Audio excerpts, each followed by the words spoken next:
welcome to Found in AI. I am Cassie Clark, an AI search visibility consultant and the host of the show where we talk about AEO, GEO, AI search optimization, and everything in between. If you are watching from YouTube, which you are, these are now YouTube videos I'm slowly working through, editing and putting them all up. You've landed on the back catalog. The full episode with the intro and the outro lives on Spotify or Apple Podcasts or wherever you get your podcasts, and it'll be linked in the description below. But the conversation, like the real meat of what we were talking about, that's all right here. Let's get into it.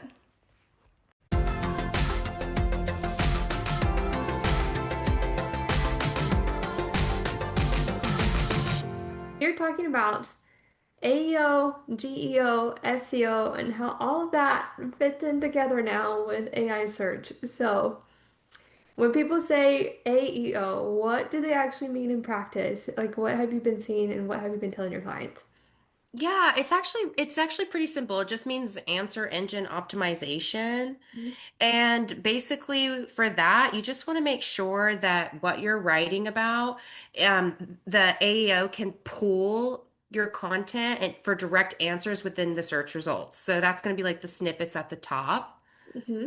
Um, and so it can be like, FAQ sections are that's a super easy add. You can add that to literally any kind of piece of content with clear answers to common questions about that topic that you're writing about.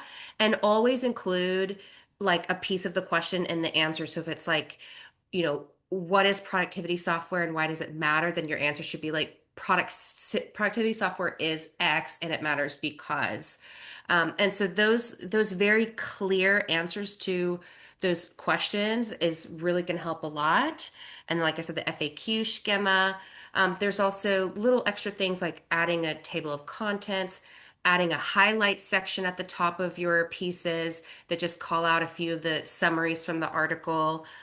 It's funny because Google has said that some of this stuff doesn't work and I'm like, why do you say that? Because it's so untrue. We track the data and we have seen that it is actually one of the easiest ways for it to pull. So yeah, that's essentially what it means. Yeah, so a couple of my clients, like maybe early last year, so early 2024, they started adding the FAQ on there.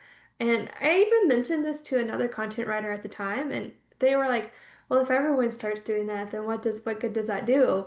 So it's kind of funny that that's the advice now is do add the FAQ on there. And Yeah. I don't think I realized this. The custom code for the FAQ schema. Like I didn't know that you had to add that to the end of a blog post. I thought just ask like the questions. Have you been doing that too? So I don't do a lot of like the back end technical work. My Mhm. clients do that, or their like technical SEOs do that, but I do supply them with the FAQ text, and then they do the back end.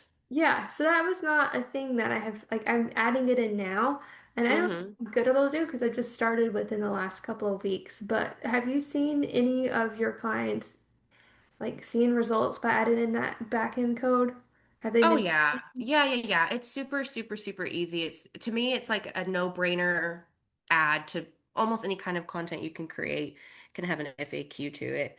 The main thing is that you want to target more like micro intents Mhm. because when you target conversational micro intent queries, for example, like what is the best productivity software for small businesses under $100 a month, right? Instead of just productivity software, Mhm. then your questions and answers are going to be even more hyper specific, which means you have low competition.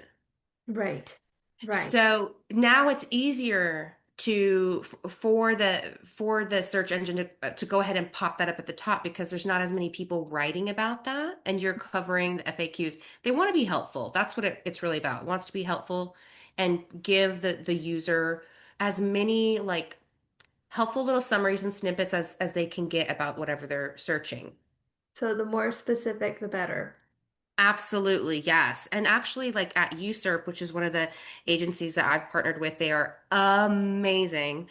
They've actually analyzed over 200 client queries, and they found that brands using micro intent targeting instead of evergreen terms got cited about 5 times more often in AI responses. That is good to know. So be as specific as possible. with whatever it is that you're talking about. Yes, Great. precise, intent-rich queries. Yeah, like think about it like what you would. It's also kind of goes back to conversational SEO, if you remember, like with the bots. Like what you would ask Alexa or what you would ask, with the voice search SEO. It's going to be more of a conversational, long question, and it's easier to rank for those and to get spotted um, for those types of terms. Right. Okay, so GEO. So Yes. how is GEO different from AEO and from traditional SEO? Yeah, they're all like you know, sisters and Relate. brothers. Yeah, cousins of the same thing. Uh, but yeah, Geo like expands on SEO and AEO. It optimizes content for use in AI generated responses. So, um, this is going to be like a lot of formatting is going to help, like really strategic formatting is going to help in this situation. So again, with the different things I just mentioned, the highlights and the FAQ, that also plays a role, but also like structuring, like maybe having more like what, why, how sections in your pieces, which is funny because that's so 2020 SEO, right? It's so old school, but it's made a comeback. So yeah, you want to really structure your content for AI clarity, and you just want to make sure that you are like feeding the LLMs what they want, which is like, case studies, screenshots, original research, maybe ROI calculators, product comparisons, things like that. You want to give it a lot of value so that it can easily pull and reference it. Oh, this person said this about that. Here's the data here. Any how, what, when, where question. But it's not an FAQ section. It's like dedicated H2s and H3s is what I'm talking about. Which is kind of what we've been doing all along, right? I mean, Amazing. Yeah. It's yeah, like keep on keeping on. Like yeah. So, absolutely. so when we say AI search, what falls under that umbrella, and what Pretty, doesn't fall under that umbrella? yeah, pretty much all of these terms, AEO, GEO, even SEO, LLMO, all of the terms basically fall into it. Um, And it's just making sure that different AI channels can pull things from your content that is valuable. And the SEO is the foundation. This is what we cannot forget is SEO is the foundation. So without SEO, there is no AEO and GEO and LMO. Yes, we have Reddit, but even Reddit, like, there's like a search engine kind of component to it in that like you can search through so many different threads and I don't know. It's kind of like its own like peer community search in a sense. Yeah. Yeah, Reddit's a whole different ballgame, but I have seen tons of people on LinkedIn lately talking about how to get into Reddit marketing. Are any of your clients doing that? Have you suggested that to anyone? 100%. It's extremely smart. AI often trusts real user generated content from these niche forums like Quora and Reddit more than even like a polished product page or like metadata or something. So, how are your clients getting into these Reddit communities? I ask Yeah. this because everyone's like, "Oh, I did something and I got banned immediately." What advice do you Oh. have? Yeah, you want to be authentic. You want to add value. So like only jump in if you can be genuinely helpful. If you can give genuine insight, right? Like don't jump in and be like, "Oh, you don't like that email marketing tool? Well, try mine because it's better." That's not, no. You could be like, "Oh yeah, I used that too and I noticed XYZ. That's why I started switching over to this one and I've noticed these benefits and this is how it's helped me." And more value based, which is what should always be the goal in content marketing anyway. Right. So, I guess my biggest question with Reddit, it is so easy to go like into a rabbit hole on something completely different. Mm-hmm. So, do you suggest they have like a dedicated person on their team that's like the Reddit person, or how is that structured with B2B? Ooh, that's a really good question. I mean, I love specializing, and I think anytime if you have the bandwidth or resources to have people that specialize Hmm. in different channels, I think I say go for it. Yeah. If you don't have that possibility, then it should just be a part of your SEO tasks. It should be on your list of things that you do going forward. Because also, it's also because people are getting a little bit um, desensitized and over inundated with information that they're trying to look for more authentic spaces to communicate. Hmm. And so that's, that's, and of course, us marketers, we're always going to go and attack all those authentic spaces. But if we can do that with some Okay. value, right? Right. Right. Don't mind us. We're just, browsing, trying to be helpful. Absolutely. Yeah. Um, If you can guide, also, if you can guide the customers in Reddit to share like specific outcomes or use cases in those community threads, that's a really great way to pull some user generated content. right. So I've been using ChatGPT's agent to like just go search these relevant Reddit communities, tell me what their questions are asking, and I've been using that in creating content, and that's been super helpful. Oh, smart. Wow, I don't know where I picked that up. It was someone. I wish I had their name because it's been very helpful. Super smart, super smart. Yeah, that's great. The more like aligned you are with what you're searching and contributing to, the better. So just back to SEO for a little bit. Do Yeah. you think keywords are still useful or is it completely different now?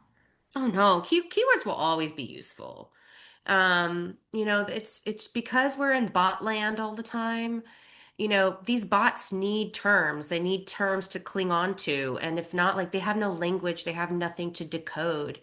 So yeah, keywords are always going to be important. If you have a recipe blog and you're writing a blueberry muffin recipe, like you want to say blueberry muffin on there a gajillion times, but not in like a spammy way, in a natural way that adds value, like talk about, your grandmother's blueberry muffin recipe and all the different blueberry muffin recipes that you've tried throughout the years and break down, maybe some do's and don'ts of baking blueberry muffins and that so it gives you like excuses to use those keywords, but you're also still being valuable. So yeah, they'll always matter.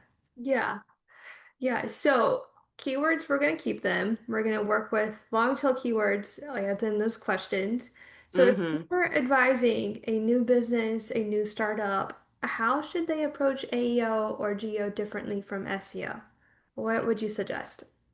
Yeah, that's a really good question. I would say that first and foremost, you need to like know your target audience very deeply. So before you do anything, I would start interviewing your target audience and and cover all of their desires, their needs, their pain points. Ask them like, very specific questions, like what were you searching for right before you found us? If they don't have customers yet, it could be target customers or maybe like beta customers, or a focus group, that would buy from them. What was going on wrong, that made you start looking for us? What was like the most helpful thing someone told you while evaluating options? Like very specific questions like these. This is your content gold, and this is what you need in order to map pain points to the SaaS marketing funnel stages if you're in SaaS or in funnel stages in general. Because then you want to break it down with your top of the funnel, middle of the funnel, and bottom of the funnel content. And and that is where you have so many opportunities to build your topical authority and also focus on those content best practices. So you still want your tofu, mofu, bofu content, create content for each of those pillars. Make sure you have your clusters, your parent pages, your child pages. And then on within that content, that is where you want to make sure you're targeting those long tail conversational queries that are like micro intent queries. You're adding that the FAQ, the highlights, the TOC, lots of like quick answers, lots of like short and snappy um, information without being like without removing depth because you still want to provide depth. You don't want to just give them some outline. So it has to have kind of like that balance of short and sweet answers and also in-depth like case studies and tool walkthroughs and actionable examples and personal expertise, like all of these different things. And then of course the Reddit and the Quora and get in those communities. Build your personal brand, add in, any kind of content in your personal brand, like on LinkedIn, that could also be picked up. Again, like conversational queries always. But it's a feat, it's not something small. Like I think usurp's charging like 30K or something for AI SEO. It's massive. It's a massive undertaking, but it's worth it. Yeah. So just out of general curiosity, if someone were to like start implementing SEO, GEO, AEO, the whole strategy like today, timeline wise, when do you think they'd start showing up in the AI search and Google if they were doing everything that they should be? Hmm. I feel like that's hard to say and hard to answer, but I will say that I've noticed that if you're competitive and you're really strategic, you can start seeing results in 3 months or less. That's a wrap on this one. If you want the full episode, including the intro, the outro, and what to do about what you just learned, find the full episode wherever you get your podcast. I will link it in the description, most likely to Spotify. If this was useful, I would love it if you would subscribe. New episodes drop every Tuesday and Thursday. I will see you in the next one. Until then, stay visible.